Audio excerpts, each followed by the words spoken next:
ಉಕ್ಕಿ ಬಂತು. ಯಾರಿಗೆ ತಾಗುವುದು, ಯಾವುದಕ್ಕೆ ತಾಗುವುದು? ಭೂಭುಜರ ದರ್ಪವನ್ನು ಮುರಿದಿದ್ದೇವೆ, ಹಬ್ಬ ಕಾಣಿಕೆಯನ್ನು ಸಂಗ್ರಹಿಸಿದ್ದೇವೆ. ಆನಂತರ ಹೋದದ್ದು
ಒಮ್ಮೆ ತಿರುಗಾಟ ಮಾಡುವ ಬಂದ ಮೇಲೆ ಅದರ ಕಷ್ಟ ಯಾರಿಗೆ ಬೇಕು? ತುಂಬಾ ಕಷ್ಟ.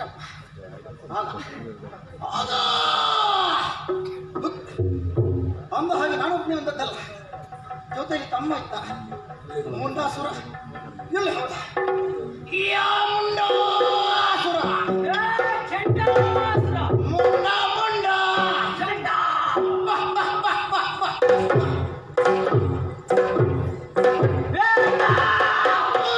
ನೀನಲ್ಲಿ ವ್ಯಾಪ್ತಿ ಪ್ರದೇಶಕ್ಕಿಂತ ಹೊರಗಿದ್ದಿ. ನನ್ನ ಕರೆ ಕೇಳಿಸುವುದಿಲ್ವೋ? ನಿನ್ನ ಕಾರ್ಯಕ್ಕೆ ಬೆಂಕಿ ಬಿಟ್ಟು ಎಲ್ಲಿದ್ಯಾ?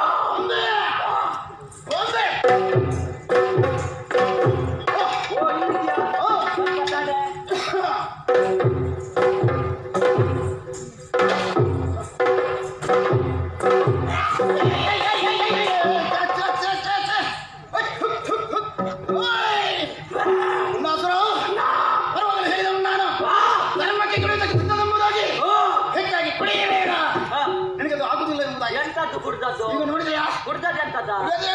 ರಕ್ತ ಕುಡಿದದ್ದು ಅಣ್ಣ ವಾಂತಿ ಮಾಡ್ತಾ ಇದ್ದೆ. ಈಗಿನ ಕಾಲಕ್ಕೆ ಧರ್ಮಕ್ಕೆ ಕೊಡುವವರೇ ಇಲ್ಲ. ಧರ್ಮಕ್ಕೆ ಕೊಡುವಾಗ ಯಾಕೆ ಬೇಡ? ಅದಷ್ಟೇ, ಅದಕ್ಕೆ ಸರಿ ಕುಡಿದದ್ದು ಬಾಚಿ ತಗೊಳ್ಬೇಕು ಅಲ್ವಾ?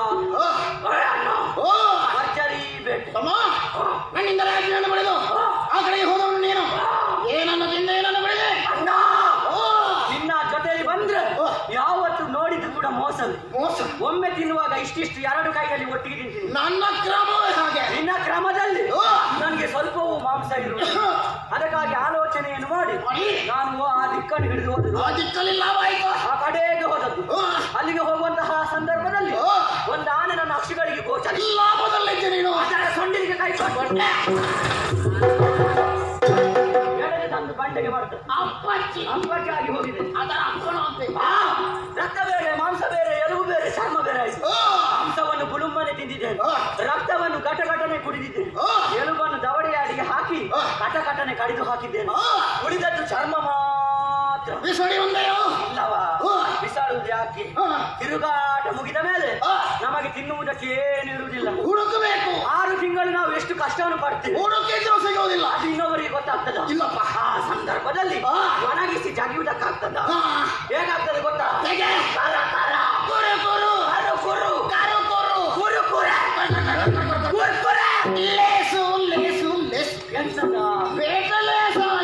ಭರ್ಜರಿ ಬೇಕು. ಅಷ್ಟಕ್ಕಾಗುವಾಗ ನಿನ್ನ ನೆನಪಾಗಿ ಹೋಯ್ತು. ಅಣ್ಣನಿಗೆ ಆನೆ ಕಾಲು, ಅಣ್ಣನಿಗೆ ಆನೆ ಕಾಲು. ನನಗೇನು ರೋಗ ಅಂತ ಹೇಳಿದ ನಿನ್ನ ಮೇಲಿನ ಪ್ರೀತಿಯಿಂದ ಆನೆಯ ಕಾಲನ್ನು ತಂದಿದ್ದೇನೆ ತಿನ್ನುವುದಕ್ಕೆ. ತಂದೆಯ ನೀನು ಕೂಡ ಒಂದು ದಿಕ್ಕನ್ನು ಹಿಡಿದು ಹೋದವನು. ಏನನ್ನು ಕೊಂದೆ, ಏನನ್ನು ತಿಂದೆ ಹೇಳಿ ನನ್ನನ್ನು. ಹೋದೆ ಹೋಗುತ್ತಿರುವಂತ ಸಂದರ್ಭದಲ್ಲಿ ಕೆರಳಿನ ಕೇಸರಿ ಒಂದು ಎದುರಾಗಿ ಒಂದು ಸುಮ್ಮನೆ ಬಿಟ್ಟೆಯ. ಸುಮ್ಮನೆ ಬಿಡುವ ಮಗನೇ ನಾನು. ಏನು ಮಾಡಿದೆ? ಓಡಿ ಹೋದೆ, ಬಾಲಕ್ಕೆ ಕೈ ಕೊಟ್ಟೆ. ಮೊದಲಾಗಿ ನಿಂತಾಯ್ತು ರಕ್ತ. ಹಳ್ಳಿಗೆ ಬಾಯಿ ಕೊಟ್ಟೆ, ಮಾಂಸವನ್ನು ಬಾಯಿಗೆ ಹಾಕಿದೆ, ಆಗಿದೆ ತೊಡೆಗೆ ಸಿಕ್ಕಿಸಿದೆ. ಕಾಟನೆ ಕಡಿದೆ, ಚರ್ಮ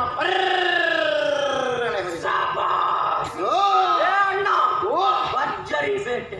ಇಷ್ಟರವರೆಗೆ ಇಂತಹ ಬೇಟೆಯನ್ನು ಆಡಿದವರೇ ನಾವು ಪ್ರಥಮವರಿಗೆ. ಆದ್ರೆ ನೋಡತ್ತೆ, ಬೇಟೆಯನ್ನು ಆಡುವಂತಹ ಉದ್ದೇಶವನ್ನು ತಂದವರು ನಾವು. ನಾವು ಬರುವ ಮೊದಲು ಎಷ್ಟು ಪ್ರಾಣಿಗಳಿತ್ತು, ಹೌದಪ್ಪ, ಈಗ ಎಷ್ಟು ಕಡಿಮೆ ಆಗಿದೆ. ಸರಿ ತಿಂದದ್ದು ಮತ್ತೆ ಹೋದದ್ದು. ಅವುಗಳನ್ನು ಹಿಡಿದು ತಿನ್ಬೇಕು. ಭಾರಿ ಸಂತಾನ. ಹೌದಪ್ಪ, ಅದು ಇದ್ದದ ಬಗ್ಗೆ ಹೇಳ್ತಲ್ಲ, ನಮ್ಮದು ಹೋದದ್ದು. ಅಣ್ಣ, ಹೋದ ಪ್ರಾಣಿ ಹೋಗ್ಲಿ, ಇದ್ದದ್ದುಂಟಲ್ಲ ನಮ್ಮದು ಇಷ್ಟು ಇದ್ರೆ ಸಾಕಾಗ್ತದೆ. ಬಿಡುದು ಬೇಡ. ಏ ಅಣ್ಣ, ಆದ್ರೂ ಕೂಡ ಬೇಟೆಯನ್ನು ಆಡಿದವರು ನಾವು. ಬೇಟೆನಾಡಿ ಪ್ರಾಣಿಗಳನ್ನು ಕೊಂದವನು ನೀನು. ಆದ್ರೆ ನೀನು ಕೊಂದಂತಹ ಪ್ರಾಣಿಗಳು ಸರಿಯಾಗಿ ಸಾಯಲೇ ಇಲ್ಲ. ಪೆಟ್ಟು ಬೀಳಿಲ್ವಾ? ಓ, ಇನ್ನೊಂದು ನೋಡ, ಅದರ ತಲೆಗೆ ಪೆಟ್ಟು ಬಿದ್ದಿದೆ. ತಲೆ ಎತ್ತುವುದಕ್ಕಾಗುವುದಿಲ್ಲ. ಓ, ಇನ್ನೊಂದೆರಡು ಪ್ರಾಣಿ ನೋಡಿ ಎಷ್ಟು ದಪ್ಪ ಉಂಟು. ಒಂದು ವಾರಕ್ಕೆ ಮಾಂಸ ಸಾಕು ಸಾಕು. ಅಣ್ಣ, ಓ, ಆ ಬದಿಯಲ್ಲಿ ನೋಡ ಪ್ರಾಯದ್ದು ಬಾಯಲ್ಲಿ ಒಂದು ಕೂಡ ಹಲ್ಲಿಲ್ಲ. ಬೆಟ್ಟು ಅಲ್ಲಿಗೆ ಬಿದ್ದಿದೆ. ಇಲ್ಲಿ ಸ್ವಲ್ಪವೂ ಕಣಿಕಾರ ಇಲ್ಲ. ಕಾಣಿಕರ ಗಂಡೆಗೆ ಬಡಿಯುವ ರಭಸದಲ್ಲಿ ಅದರ ಮಂಡೆ ಎದ್ದು ಕಾಣಿಕರದ ಸಂತಾನ ಇಲ್ಲ. ತಲೆಯಲ್ಲಿ ಏನಿಲ್ಲ, ಎಲ್ಲ ಕೆಂಪು ಕೆಂಪು ಕೆಂಪು ಕೆಂಪು ಕೆಂಪು. ಅಣ್ಣ, ಅಷ್ಟೇ ಅಲ್ಲ, ಅಲ್ಲಿ ನೋಡದೆ ಮಧ್ಯದಲ್ಲಿ ಒಂದು ಪ್ರಾಣಿ ಆಲೋಚನೆ ಮಾಡ್ತಾ ಉಂಟು. ಈಗ ಹೋಗುದಾ ಮತ್ತೆ ಹೋಗುದಾ, ಈಗ ಹೋಗುದಾ ಮತ್ತೆ ಹೋಗುದಾ. ಹೋದ್ರೆ ಜಾಗ್ರತೆ, ಗಂಡ ಮುಂಡರ ಬೇಟೆ ಆಗುವವರೆಗೆ ನಿಲ್ಬೇಕು. ಏನೇನು ತಂದೆವು ಅರ್ಥದಲ್ಲಿ ಹೋದ್ರೆ ಉಂಟಲ್ಲ ಎಲ್ಲರಿಗೂ ತಂದೆ. ಅಣ್ಣ, ಹೊಟ್ಟೆ ಹುಟ್ಟೇ ಹೌದಲ್ಲ ತಮ್ಮ, ಏನು ಕೊಡುದಿಲ್ಲ. ಏನಾಗ ಇದು ಆಗ ಸ್ವಲ್ಪ ಖಾಲಿ ಆಗ್ತದೆ. ಅಣ್ಣ, ನಿನಗೆ ನಾನು ಗಾಳಿ ಹಾಕಿದ್ರೆ ನನಗೆ ಗಾಳಿ ಹಾಕುತ್ತೇವಲ್ಲ, ಬೇರೆ ಜನ ಉಂಟ. ಇವರ ಪರಿಸ್ಥಿತಿ ಒಂದೇ ರೀತಿಯಾಗಿದೆ. ಸರಿಯಾಗಿ ದುಡಿದವರು ತಮ್ಮ, ನಾವ್ ಯಾಕೆ ಕಷ್ಟಪಡಬೇಕು? ನಮ್ಮ ಸೇವಕರಿದ್ದಾರಲ್ಲ, ಅಲ್ಲಿ ವಾಯುದೇವ ಇದ್ದಾರೆ. ಬಡದೇವತೆ ನಿದ್ದೆ ಮಾಡಿದ್ರೆ ಜಾಗ್ರತೆ. ಬೀಸ್ಬೇಕು ಬೀಸ್ಬೇಕು. ಸರಿ, ಇಲ್ಲಿ ಅಲ್ಲ, ಅದು ತಗ್ಗು ಪ್ರದೇಶ. ಹೌದೌದು. ಅವನಿಗೂ ಸೇವೆ ಮಾಡುವ ಅನುಕೂಲ, ಅವನಿಗೂ ಸ್ಥಳ ಅನುಕೂಲವಾಗಿರಬೇಕು. ಕಾಣುತ್ತಾ ಇದ್ದು ಹಿನಾಗಿ ಎದ್ದು ತಗ್ಗುದೇ ಹೇಳುವ.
ಧರಿಸಿಕೊಂಡು ಬಂದು ನಮ್ಮ ಮನಸ್ಸನ್ನು ಸಂತೋಷಗೊಳಿಸ್ತಾ ಇದ್ದಾಳೆ. ಬ್ರಹ್ಮರಾಣಿ ಮಣಿವೇಣಿ, ಪುಸ್ತಕ ಪಾಣಿ, ವಿದೂಷಿ, ನಾದವೇಣಿ, ಶಾರದಾ ಮಣಿ, ಶಾರದಾ ಮಣಿ, ಗಾನಾದಿದೇವಿ ಬ್ರಾಹ್ಮಣರ ಗಾನ ಪಾಡುವಳು.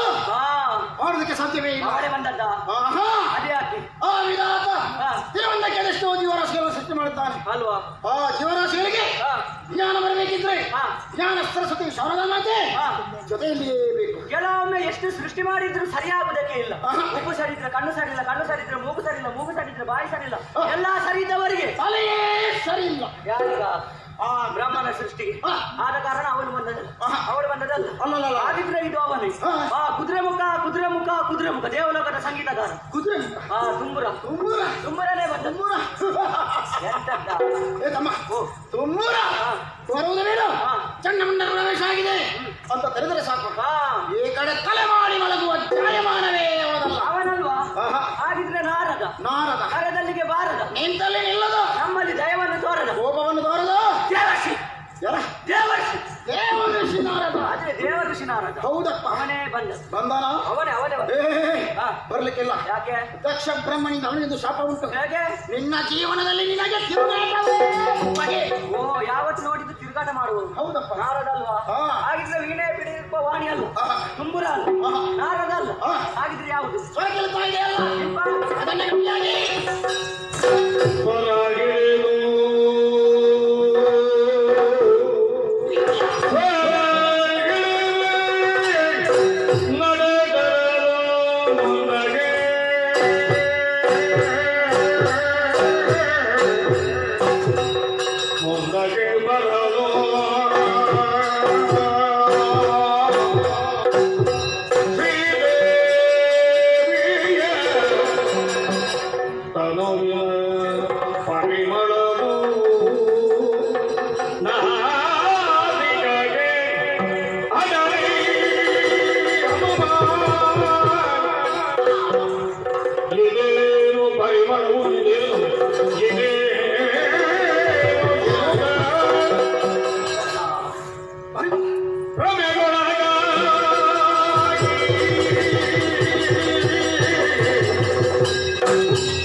ಆಶ್ಚರ್ಯ, ಪರಮಾಶ್ಚರ್ಯ.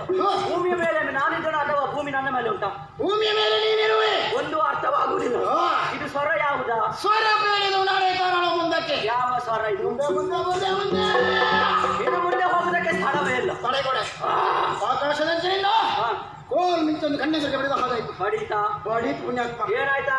ಆರೇ ಕ್ಷಣದಲ್ಲಿ ಕಣ್ತೆರೆದು ನೋಡಿದರೆ ಯಾವತ್ತೋ ಕಾಣದಂತಹ ದೃಶ್ಯ. ಹೌದೇ? ಚಿನ್ನದ ಉಯ್ಯಾಲೆಯಲ್ಲಿ ತೂಗುತ್ತಾ ಪಾಡುತ್ತಾ ಓರ್ವಳಕ್ಕೆ ತರಣಿ ಮೈಯನ್ನು ಕಂಡೆ. ಹೌದೇ? ನಾ ಕಂಡೆ. ನೋಡಿದೀಯಾ? ಹೌದಪ್ಪ. ಆದ್ರೆ ನಾನು ಸರಿಯಾಗಿ ನೋಡ್ಲಿಲ್ಲ. ನೋಡಿಲ್ವಾ? ನೋಡೋಕೆ ಒಮ್ಮೆ ನೋಡ್ಬೇಕಲ್ಲ.